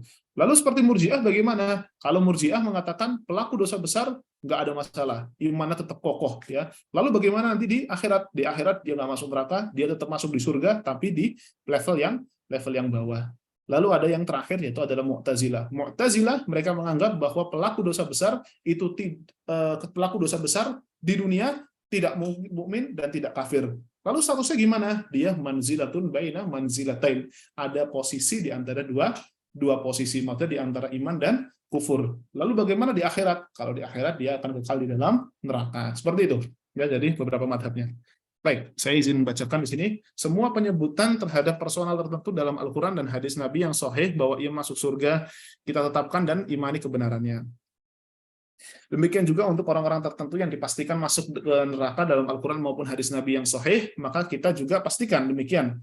Seperti Abu Lahab yang dipastikan masuk neraka oleh Allah dalam surat Al-Lahab. Demikian juga dengan Fir'aun, Haman, dan semisalnya. Termasuk juga seorang yang sudah dipastikan meninggal dalam keadaan kafir, seperti yang meninggal sebagai Nasrani, Yahudi, atau agama-agama lain selain Islam, atau meninggal dalam keadaan murtad keluar dari Islam, maka kita menyatakan bahwa ia adalah kafir. Setiap orang yang meninggal dalam kekafiran adalah di neraka kekal selama-lamanya. Jadi kita itu nggak boleh melaksanakan takfir abu-abu gitu teman-teman ya. Wah, ini kira-kira ini gimana nih ya? Langsung kita kafirkan, nggak boleh juga seperti itu gitu. Tapi kalau misalkan sudah ada yang pasti-pasti gitu kan ya, seperti Fir'aun gitu ya, seperti Fir'aun, lalu Abu Lahab, lalu kita meragukan kekufurannya, itu jadi masalah karena ya tadi Al-Quran sendiri yang menyebutkan kekufuran Fir'aun. Ada satu buku di Mesir itu ya, tuh saya baca juga agak kaget sebetulnya, ini buku judulnya kok aneh ya. Judulnya itu adalah Imanu Fir'aun, keimanan Fir'aun. Karena di akhir hayatnya Fir'aun itu yang mengakui Tuhan dan Nabi Musa, tapi itu dibantah sama Allah Subhanahu wa taala. Sedangkan kaum muslimin lain secara umum, secara personal kita tidak boleh memastikan apakah mereka masuk surga atau neraka. Tidak boleh kita menyatakan fulan pasti masuk surga atau fulan pasti masuk neraka. Itu nggak boleh teman-teman ya. Apalagi kalau misalkan ada yang mengatakan saya itu punya kafling ya, punya kafling di surga gitu ya. Ada beberapa hektar ya tanah saya di surga, itu nggak boleh gitu. Ya, jadi jangan sampai kita memastikan diri kita itu pasti masuk surga gitu, atau memastikan pasti masuk neraka, itu juga nggak boleh di sana ya. Urusan surga atau neraka itu urusan Allah Subhanahu wa taala. Tugas kita itu adalah ibadah, ikhtiar, dan mudah-mudahan Allah Subhanahu wa taala masukkan kita ke dalam surganya. Seorang muslim yang banyak berbuat ketaatan dan kebaikan, kita hanya bisa menyatakan kami berharap ia masuk surga. Semoga ia termasuk penduduk surga. Sedangkan seorang muslim yang banyak berbuat kejahatan dan dosa, kita hanya bisa menyatakan kami mengkhawatirkan dirinya masuk neraka, dengan keyakinan bahwa seorang muslim atau orang yang mentauhidkan Allah, bagaimanapun keadaannya, ujung-ujungnya ia akan masuk surga. Baik. Baik, mungkin itu saja ya dari saya. Udah pas jam 2 gitu. Ya pas jam 2, nanti kalau misalkan benar-benar sampai jam 2:30 nanti kita gunakan untuk tanya jawab gitu. Tapi yang jelas ini mungkin kesimpulan dikit ya. Ya, kesimpulan dikit bahwa permasalahan qada dan qadar jangan terlalu filosofis di dalam membahasnya di situ teman-teman ya, karena sekali lagi akan menjadi problem yang cukup khawatir kalau toh kita itu memikirkannya terlalu berlebihan. Tapi kalau toh misalkan kita cukup dengan keimanan ya, itu akan menenangkan kita. Karena sekali lagi teman-teman, kalau kita itu hanya memfokuskan diri kepada keimanan, itu sebenarnya enak banget gitu. Kita nggak terlalu stres seperti orang-orang Qadariyah gitu kan ya, kita juga nggak terlalu nyantai ya seperti orang-orang Jabariyah. Kita menjadi orang yang berada di pertengahan. Satu sisi kapanpun kita stres, kita punya pereda kesetresan kita dengan tawakal pada Allah Subhanahu wa taala. Dan terkhusus berkenaan dengan amal, kita pun juga jangan terlalu memusingkan berkenaan dengan detil-detil tadi gitu. Saya sebutkan di sini itu karena ya tadi terkadang kita juga akan dapati beberapa orang yang mudah banget mengkafirkan gitu kan. Atau ada orang juga yang mudah banget meragukan kekufuran seseorang gitu kan. Ada orang yang benar-benar bermasalah, udah kita tuh nggak usah mengatakan dia itu kafir, udah kita tuh nggak usah mengatakan dia tuh masuk neraka gitu kan ya, udah kita tuh nggak perlu mengatakan dia itu sesat ajarannya gitu kan ya. Tapi kalau misalkan dia benar-benar bermasalah, mau gimana lagi gitu kan ya. Makanya kenapa ini pun juga membantah kaum-kaum yang menganut pluralisme gitu ya, yang menyatakan semua agama itu sama, sehingga meragukan kebermasalahan agama-agama atau pemikiran-pemikiran yang lain. Seperti itu mungkin. Wallahu taala alam. Saya kembalikan kepada Ustaz Ubaid.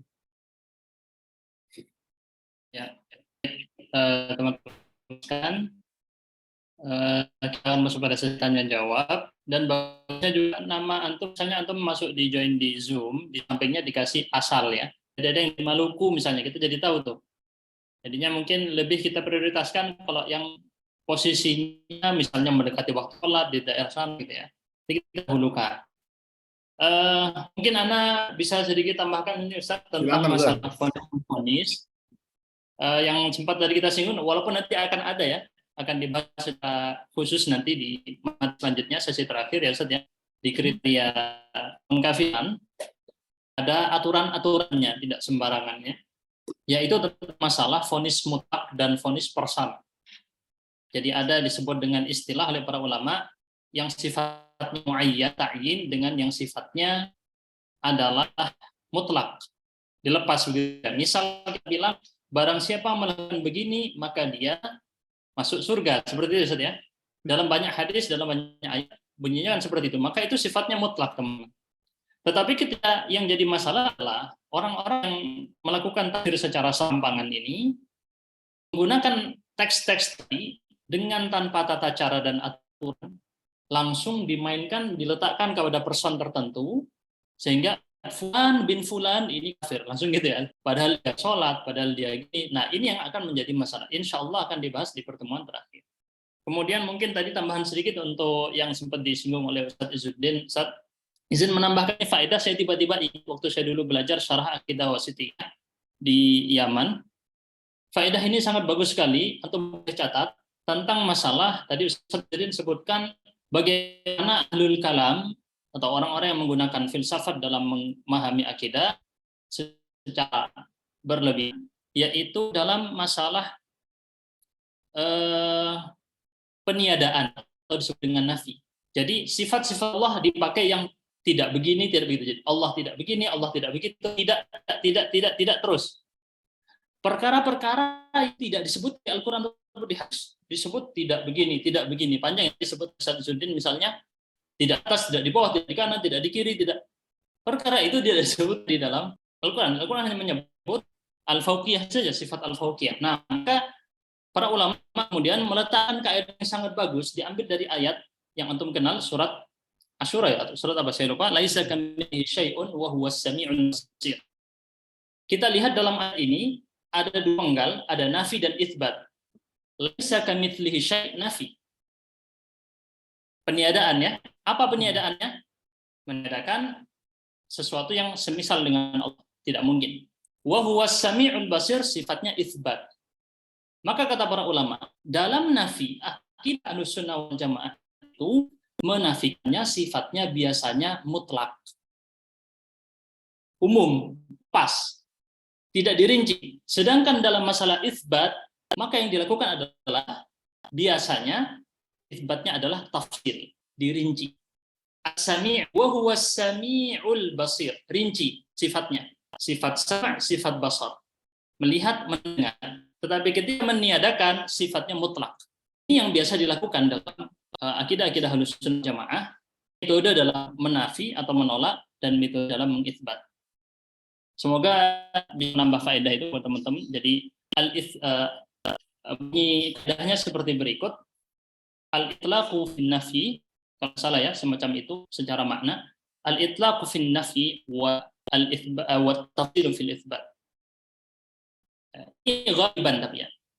Bukan secara semua hal, bukan muttarid perkaranya ini, tapi dia sifatnya al-ghalabiyah. Baik, kita masuk pada pertanyaan Ustaz. Ini ada yang dari buku Ustaz ya. Kita minta bersuara. Bagas Amrullah, silakan.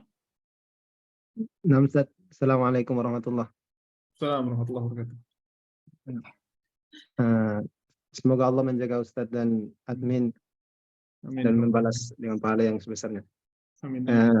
Izin bertanya Ustaz, ada dua pertanyaan Ustaz, tentang materi yang antum sampaikan. Pertama itu tentang perkataan musannif, yakni Al-Muzani, yakni la amala illa bil iman Ustaz. Tidak ada amal kecuali dengan, atau tidak, la iman bil amal Ustaz. Tidak ada iman kecuali dengan amal Ustaz. Ya. Dari sini kita memahami bahwasanya kita harus mempunyai amal, ya, tidak mencukupi dengan iman saja, Ustaz, ya. Bagaimana dengan hadis bitokoh, Ustaz, yang mana disebutkan secara makna di situ, di hadis bitokoh, laki-laki tersebut atau orang tersebut dia tidak mempunyai amal kebaikan, Ustaz, tapi dia hanya mempunyai kalimat tauhid, yaitu la ilaha illallah. Dari sini kita mungkin ada yang memahami, mungkin bisa dipahami kalau tidak perlu amal, Ustaz, hanya cukup yakni iman, yakni tauhid. Itu pertanyaan pertama, Ustaz. Kemudian pertanyaan kedua, Ustaz, tentang Imam Abu Hanifah yang tadi antum singgung, Ustaz. Itu kalau yang Anda pernah sering dengar atau itu, Ustaz, ya, katanya Abu Hanifah itu dia dikatakan oleh sebagian ulama dia sebagai murji'ah fuqaha, Ustaz, ya, gitu. Tapi Ustaz menjelaskan bahwa kita harus melihat sejarah. Pertanyaannya, Ustaz, apakah artinya dengan sejarah yang Ustaz sebutkan bahwasanya Imam Abu Hanifah di zaman yang banyak Khawarij itu, ini bisa menjadi penjelasan atau bantahan kepada para ulama atau bukti kalau bahwasanya Imam Abu Hanifah tidak merupakan irja, mengenai irja fuqaha gitu, Ustaz. Ya. Gitu mungkin, Ustaz. Baik. Jazakallah. Allah barik fikum. Jazakumullah khairan. Baik, bismillahirrahmanirrahim. Pertanyaan bagus banget ya berkenaan dengan ini ya. Jadi gini, sebetulnya di antara perkataan tadi gitu, saya membaca beberapa ta'liqat ya berkenaan dengan Al-Imam Al-Muzani. Ya, nanti silakan nanti dicek berkenaan dengan ada beberapa karya-karya ulama itu, karya-karya masyayikh ta'liqat terhadap Al-Imam Al-Muzani. Saya agak sedikit lupa itu dikarang sama siapa. Nanti bisa dicek aja di internet, ada di PDF-nya itu juga sudah ada kok berkenaan dengan itu. Bahwa perkataan Al-Imam Al-Muzani yang la amala illa bil iman wala imanu illa bi amalin, itu maksudnya gini. Jadi tidak sempurnanya keimanan itu kecuali dengan amal. Jadi seperti man kana yu'minu billahi wal yawmil akhir. Man kana yu'minu billahi wal yawmil akhir falyukrim dhaifahu. Ya, atau falyaqul khairan aw liyasmut. Di situ kan man kana yu'minu billahi wal yawmil akhir, ya, falyukrim dhaifahu. Di situ kan difahami bahwasanya kalau misalkan mafhumnya, kalau misalkan dia itu tidak mentaati atau tidak mengurusi menghormati tamunya di situ, maka bukan berarti dia itu kafir gitu kan ya, tidak beriman kepada Allah dan hari akhir, tapi tidak sempurna keimanan dia kepada Allah dan hari akhirnya. Sama seperti la imana illa bi amalin. Maksudnya apa? Bahwa keimanan tersebut itu tidak akan menjadi sempurna kecuali dengan amalan yang utuh di situ. Memang hadis Bitaqah itu berbicara mengenai dia memiliki kalimat la ilaha illallah di dalam dirinya. Memang kalau hadis tersebut itu kita fahaminya sebagai asal daripada iman itu sendiri gitu. Bahwa kalau kita pun juga memang ada ikhtilaf ya di kalangan para fuqaha bahkan ya berkenaan dengan gimana kalau misalkan orang itu sepanjang hidupnya itu tidak beramal sama sekali di situ ya, tidak beramal sepanjang hidupnya tidak beramal sama sekali, apakah dia itu bisa masuk iman atau tidak gitu. Tapi memang ada beberapa pendapat itu yang membolehkan atau bahkan meyakini bahwa seseorang yang memiliki kalimat la ilaha illallah dalam dirinya dan dia itu mengucapkan asyhadu alla ilaha illallah wa asyhadu anna Muhammadar Rasulullah, dalam arti dia berikrar bahwasanya Allah Subhanahu wa taala itu memang Allah Subhanahu wa taala adalah Tuhan dia dan Rasulullah SAW itu adalah nabinya gitu kan ya, atau ya nabi Allah yang diutus kepada kaum muslimin di situ, maka otomatis ya yang dibicarakan berkenaan dengan hadis Bitaqah itu bukan tentang kesempurnaan iman tadi, tapi berkenaan dengan aslul iman itu sendiri, ya, berkenaan dengan aslul lidukhulil jannati, itu adalah iman kepada Allah Subhanahu wa taala dan dia ikrar dia terhadap keimanannya tadi. Makanya kenapa ketika ulama itu menyebutkan tentang amal itu berkenaan dengan yazidu wa yanqus di situ, bukan berkenaan dengan apakah orang itu ketika tidak beramal langsung kita hukumi sebagai kafir. Nah, itu kan nanti tidak ada bedanya dengan Khawarij, di mana Khawarij itu memasukkan amal itu sebagai aslul daripada iman yang aslulnya itu dari sisi bainal iman bainal iman wal kufur. Sehingga istilah yang disebutkan oleh Al-Imam Al-Muzani la imana illa bi amalin, bahwa tidak sempurnanya iman kecuali dengan amal. Nanti silakan lihat ta'liqat berkenaan dengan Syarhus Sunnah Al-Muzani, atau la amala illa bil iman, bahwa amal itu tidak sempurna, tidak ada nilainya kalau tanpa keimanan. Ibaratnya seperti seseorang yang banyak melakukan donasi, banyak melakukan kebaikan, tapi juga dia tidak memiliki keimanan yang hakiki di situ, atau dia tidak beriman pada Allah Subhanahu wa taala, maka amalnya tidak ada gunanya. Baik, yang pertama. Ya, yang kedua berkenaan dengan murji'atul fuqaha. Memang ya istilah murji'atul fuqaha ini memang sangat kental ya dengan sandaran terhadap sandaran terhadap Al-Imam Abu Hanifah di situ. Berkenaan dengan iman itu adalah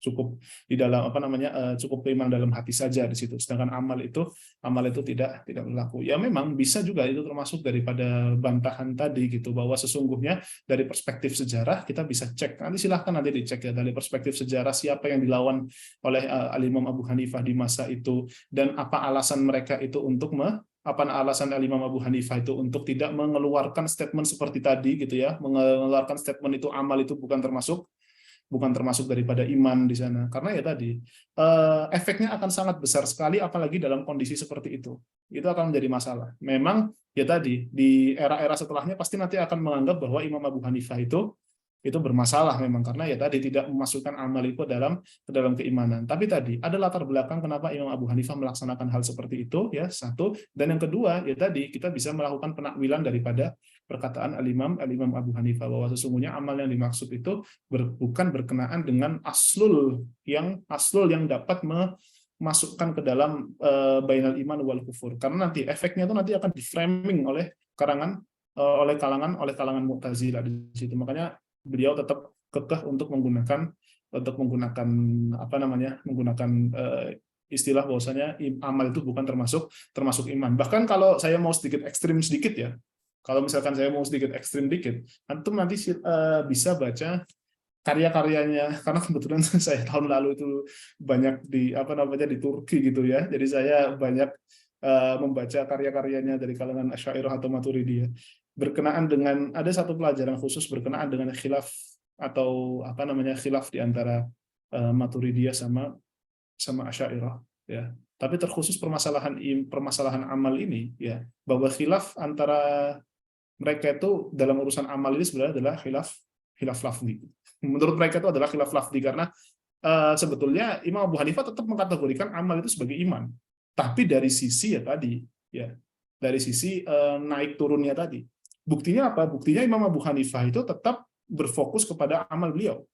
Ya, berfokus kepada amal beliau, dan ini sebenarnya masuk dalam kategori falsafah dalam memahami keimanan ya, dengan berbagai macam fikih beliau dan amal-amal beliau yang cukup panjang, bahkan termasuk ada beberapa fatwa-fatwa dari kalangan beliau yang mungkin tidak bisa dikategorikan sebagai tasahul yang biasa kita dengarkan, misalkan dari kalangan Hanafiyah itu tasahul, tapi ternyata juga tidak gitu. Ada juga ada beberapa fatwa-fatwa yang sifatnya itu tasyaddud untuk menunjukkan bahwa sebetulnya apa yang dilakukan atau pendapat Al-Imam Abu Hanifah itu atau apa secara amali yang beliau laksanakan itu tetap mengkategorikan amal itu sebagai iman di situ. Adapun ucapan beliau berkenaan dengan amal itu bukan termasuk iman, salah satunya itu adalah karena faktor sejarah, dan juga tadi ada sisi penakwilan yang mungkin kita bisa baca dari beberapa karya-karya dari madhab Hanafi, baik dari kalangan Maturidiyah lah, nanti bisa kita baca, meskipun ya harus ditankih ya, karena mungkin ada beberapa hal yang mungkin sedikit berbeda dengan apa yang kita pelajari. Seperti itu, wallahu ta'ala. Baik, jazakumullah khair untuk jawabannya. Ini memang permasalahan amal kamal iman, amal perbuatan itu adalah syarat kesempurnaan iman, adalah perkara yang baru bahas. Alias kalau kita telusuri dalam kitab-kitab akidah dari masa lalu, tidak ada yang membahas atau menyebutkan istilah ini. Yes, dalam kitab akidah semua selalu disebut qaulun wa amal, jadi satu, tidak pernah disebut bahwa itu adalah, kecuali Imam Abu Hanifah memang beliau digolongkan termasuk daripada menyesu atau menyepakati pendapat orang Murji'ah. Terlepas kita tidak tahu alasannya, karena memang istilah yang terkadang dipakai di masa itu berbeda dari istilah sekarang. Misal contoh dalam mazhab fikih, ya, ini mungkin sebagai masukan buat teman-teman ini izin ya. Dalam istilah fikih ada istilah yang disebut dengan makruh, betul ya Ustaz ya? Ya. Di masa lalu, di masa Imam Malik, istilah makruh ketika beliau mengucapkan makruh, terkadang maksudnya adalah haram, terkadang maksudnya adalah bukan haram. Kemudian para ulama ahli fikih membedakan ada karohah tahrimnya, ada karohah yang litanzih. Makruh ada dua versi, ada yang beneran haram, ada yang tidak haram. Maka ini adalah istilah orang sekarang yang dicoba dicocokkan dengan istilah masa lalu. Imam Abu Hanifah hidup ketika itu tidak seperti kondisi ketika Imam Ahmad bin Hanbal tersebar. Ketika itu beliau meletakkan yang tadi dikenal dengan akidah atau definisi iman yang secara lengkap itu yang disebut 3 hal: ucapan, perbuatan, dan keyakinan di hati, di lisan, dan di anggota tubuh badan. Ini yang penting sekali teman-teman untuk ketahui. Tidak pernah ada ulama yang menambahkan syarat kesempurnaan. Ini lafaz yang kemudian dikritik oleh para ulama. Lalu bagaimana hadis bitoqah tadi? Jawaban untuk hadis bitoqah adalah orang tadi yang Allah masukkan ke dalam surga, walaupun amalnya hanya dengan syahadat la ilaha illallah, dia itu mengucapkannya dengan ikhlas dan pertobatan atas amal-amal dosanya. Ikhlas dan amal taubat dan ikhlas ini, dua hal ini sudah termasuk dari amal. Saya saja sudah termasuk dari amal, yaitu amal hati. Sehingga tidak ada tabrakan antara hadis tokoh dengan mengeluarkan amal dari syarat iman, dari definisi iman afwan. Tidak dikeluarkan dari situ. Semoga bisa jelas ya teman-teman ya. Ini saya baca dari beberapa kitab juga. Semoga bisa nama ini ada yang nanyakan tangkih. Tangkih apa ini? Bisa tangkih? Menyaring ya. Menyaring. Tangkih. Menyaring. Tangkihul manat, nanti kalau di kias itu nanti akan belajar itu. Takhrij tangkih wa tahqiq. Iya, tadi ada ini Ustaz, ada yang akhwat. Kita ingin akhwat karena kasihan tadi sesi sebelumnya ada pertanyaan dari akhwat ya. Ya Allah, silakan. Silakan yang akhwat, ada yang angkat tangan dulu. Tadi sempat ada beberapa. Ada ya. Akhwat, kita ingin yang suara dulu. Itu beberapa ada yang nanya Ustaz, ada yang nanya misalnya apakah takdir bisa diubah, itu dia ada panjang secara teks. Ini juga pertanyaan yang banyak dilempar oleh orang awam ya. Secara simpel orang awam nanya, ini kalau saya sudah ada gini gimana? Bisa diubah dengan doa misalnya atau bagaimana? Apa Ustaz? Masya Allah. Ini gimana nih? Harusnya Ustaz Ubed ini yang yang menjawab hal yang seperti ini gitu kan ya. Jangan saya Ustaz. Antum. Baik. Baik, bismillahirrahmanirrahim. Memang ini pertanyaan dari banyak orang ya, memang ya, berkenaan dengan apakah takdir itu bisa dirubah atau bisa dirubah atau tidak. Memang kalau kalau kita melihat daripada perkataan dari kalangan para ulama ya, jadi ibaratnya itu Allah Subhanahu wa taala itu kan yaf'alu ma yasha gitu. Allah Subhanahu wa taala itu mau berlaku apapun itu terserah Allah Subhanahu wa taala. Entah itu mau dirubah atau bagaimana, itu terserah Allah Subhanahu wa taala. Nah, yang menjadi masalah itu gini, karena kita itu ya membatasi kita membatasi takdir itu adalah sebuah ketetapan final gitu ya. Ya, takdir itu adalah sebuah ketetapan final di situ. Nah, daripada takdir ketetapan final tadi, itu variabel di bawahnya itu ada gitu loh. Ya, variabelnya di bawah. Makanya kenapa kalau misalkan kita melihat beberapa dalil-dalil ya berkenaan bahwasanya doa itu tidak ada yang bisa mengubah doa kecuali tidak bisa merubah takdir kecuali dengan doa. Nah, maka sebetulnya makna yang dimaksud itu oleh para ulama adalah bahwa sesungguhnya di dalam ada namanya itu istilahnya itu saya agak sedikit lupa, itu istilah yang biasa digunakan para ulama itu berkenaan dengan takdir yang sifatnya itu sudah menjadi final. Ya, takdir yang sifatnya itu sudah menjadi final di situ. Ya, artinya finalnya itu seperti itu. Nah, turunan di bawahnya itu ada kemungkinan perubahan dan lain sebagainya. Ya, tapi perubahan tadi itu sesuai dengan ketetapan yang takdir yang Allah Subhanahu wa taala sebutkan tadi. Ya, teman yang Allah Subhanahu wa taala sebutkan di di awal tadi, artinya ada asal di sana, ada asal yang memiliki variabel yang banyak, dan Allah Subhanahu wa taala yaf'alu ma yasha. Terserah Allah Subhanahu wa taala mau berbuat apa. Ya di situ. Artinya apakah nanti akan ada perubahan dan lain sebagainya, tetap semuanya akan kembali kepada ketetapan awal yang sudah tercatat di dalam lauh mahfuz. Jadi seperti itu. Wallahu taala alam. Satu bait bisa menambahkan berkenaan dengan hal ini. Mungkin sedikit Ustaz ya untuk hal ini. Merujuk kepada hadis Rasul SAW, la yurdul qad illa ma, atau lafaz yang lain bunyinya kira-kira mirip dengan hal itu ya. Beliau bersabda bahwa tidak ada yang dapat menolak al-qadha, takdir Allah, kecuali doa. Para ulama menafsirkan atau menjelaskan hadis ini yang dimaksud adalah perkara-perkara keburukan, dari takdir-takdir keburukan. Tapi kalau kita lihat lagi kepada kisah Umar bin Khattab ketika beliau tidak mau memasuki tanah yang di dalamnya terkena wabah itu ya Ustaz ya, wabah ta'un. Terus kemudian sahabat menanyakan kepada beliau, apakah kau mau lari dari takdir, kan gitu ya. Maka Umar bin Khattab mengatakan, aku lari dari satu takdir ke takdir yang lain. Ini adalah perkataan Umar bin Khattab, sehingga tidak ada bertentangan, teman-teman. Kemudian mungkin saya tambahkan sedikit, jadi takdir itu sifatnya juga ada pilihan, oleh karenanya makhluk ini mukhayyar wa musayyar, itu akidah Ahlussunnah wal Jamaah. Mukhayyar, dia bisa milih, tapi juga dia itu sudah diatur sama Allah gitu. Bisa milih sekaligus juga. Dalam hal ini, saya pernah menonton sebuah video dari Dr. Zakir Naik ya. Dia menjelaskan dengan logika sederhana tentang masalah takdir itu seperti halnya seorang guru yang mengawasi murid-muridnya ketika ujian. Dia tahu ini murid akan lulus dengan nilai segini, ini murid ini bakal gagal. Karena dia sangat tahu sehari-hari sama murid tadi ngapain. Dia tahu ini yang mana yang lulus, mana enggak. Apalagi Allah yang mengetahui segala hal tentang kita, bahkan sebelum kita diciptakan itu sudah dituliskan takdir. Kalau orang banyak datang, misalnya orang awam ya, datang ke dukun, tak tanya diksi ya Ustaz ya, itu dukun dia percaya itu.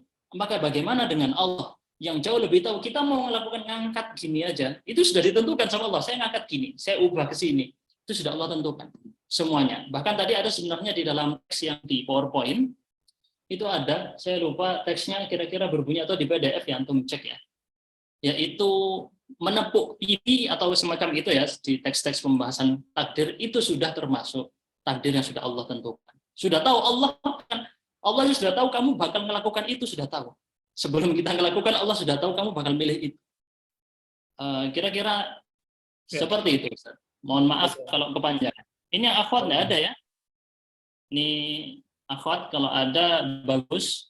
Kita ingin dengar dari sudut pandang akhwat, terutama masalah takdir. Ini biasanya kena ke anak muda, Ustaz ya. Sahih? Iya, benar-benar. Baik. Kalau tidak ada, ini ada ikhwan semua tapi ya. Boleh kita tunjuk satu terakhir ya, Ustaz ya? Ya, terakhir satu ya. Mungkin terakhir ya. Karena Ustaz Izzuddin sore ada acara lagi, malam wah pokoknya pagi siang sore malamnya. Pagi siang sore malam. Insyaallah. Insyaallah. Ini aja enggak. Ya, Mas Haidar Basalamah. Masya Allah. Waduh, Haidar Basalamah itu. Assalamualaikum warahmatullahi wabarakatuh. Assalamualaikum warahmatullahi wabarakatuh. Ahlan Haidar. Sehat. Ahlan ya Ustaz. Khair, alhamdulillah Ustaz. Antum? Tafadhal Haidar. Insyaallah. Ustaz, ana pengen tanya tentang takfir muayyan, jadi boleh atau tidak Ustaz? Dan juga tentang ismatun Nabi sallallahu alaihi wasallam, sebagaimana ana pernah tanyakan saat bahwasanya ada orang yang ngomong maksumnya Nabi itu benar-benar beliau nggak mungkin berbuat salah gitu. Dan itu karena ketetapan Allah yang sudah menetapkan Nabi untuk berbuat salah sebagai hikmah untuk kita seperti itu, Ustaz. Bagaimana tanggapan antum, Ustaz? Tafadhal, barakallahu fiik. Allah barakallahu fiikum. Jadi sebetulnya kalau pertanyaan kedua itu sebenarnya nggak usah saya jawab, itu Haidar nyari-nyari pertanyaan. Baik. Berkenaan dengan takfir muayyan nanti kita akan bahas ya. Nanti insya Allah di malam hari kita akan spesifik nanti berbicara tentang berkenaan dengan takfir yang sifatnya itu mutlak sama takfir yang sifatnya itu muayyan. Nanti kita akan apa namanya kita akan bahas ya besok nanti malam insya Allah ya berkenaan dengan takfir. Jadi saya di sini dilarang sama panitia untuk ngasih spoiler gitu ya. Nanti insya Allah nanti malam supaya hadir di sesi terakhirnya saya insya Allah. Baik. Berkaitan dengan ismatun Nabi di situ ya.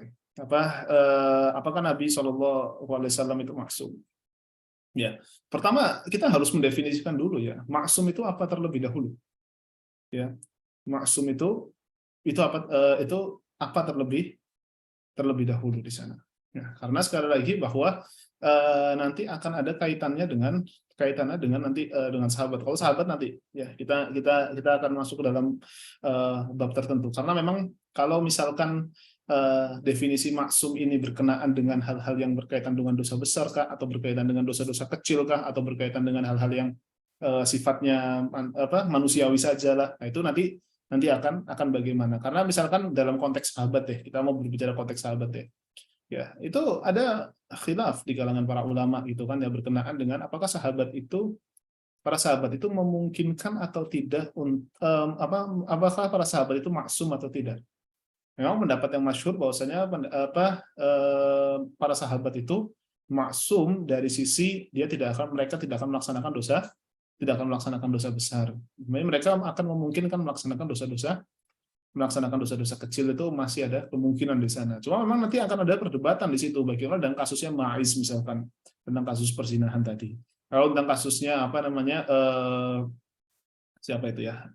Sahabat Nabi yang sangat jenaka itu ya, itu kan sampai berapa kali, 6 kali apa ya?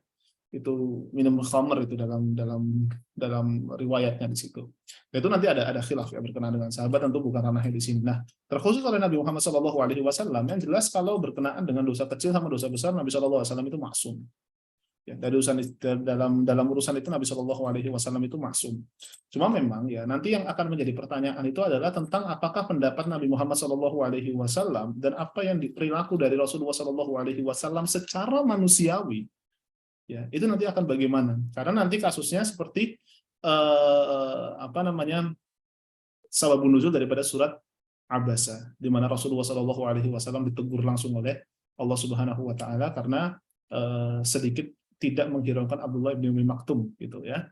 Kasus satunya seperti itu. Terus yang kedua berkenaan dengan yang tadi nggak tahu Haidar tadi pagi datang atau hadir atau enggak ya, berkenaan dengan beberapa pihak yang menolak hadis tentang pembelahan dada Rasulullah SAW, karena di situ disebutkan bahwa dipisahkan antara tadi ya, apa itu istilah hadisnya saya agak sedikit lupa itu, artinya dipisahkan betul sama malaikat Jibril untuk dipisahkan sisi manusiawi yang bermasalah di sana ya, dan dicucikan di situ.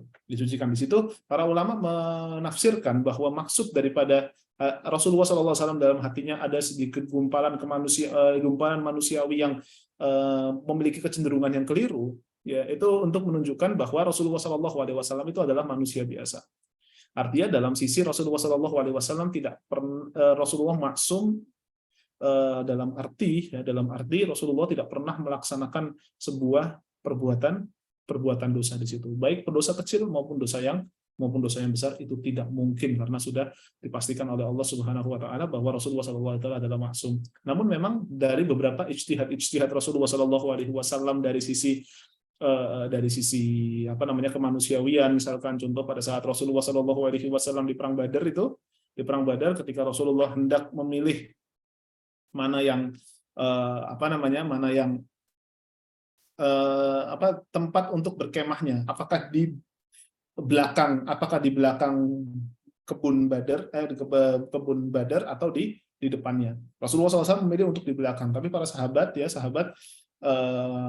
dari kalangan Ansor meminta agar berkemah di depan kebun Badar. Tujuannya apa? Tujuannya karena di perkebunan tadi itu ada air, dan sumber air itu dibutuhkan pada saat berperang. Kalau misalkan Rasulullah ambilnya di belakang, maka akan kesulitan untuk mengakses air tadi. Tapi kalau Rasulullah itu dari depan, kalau butuh akses air tinggal ke belakang saja. Dan Rasulullah menerima hal tersebut. Dan itu untuk menunjukkan bahwa Rasulullah itu sebagai seorang manusia gitu, secara pemikiran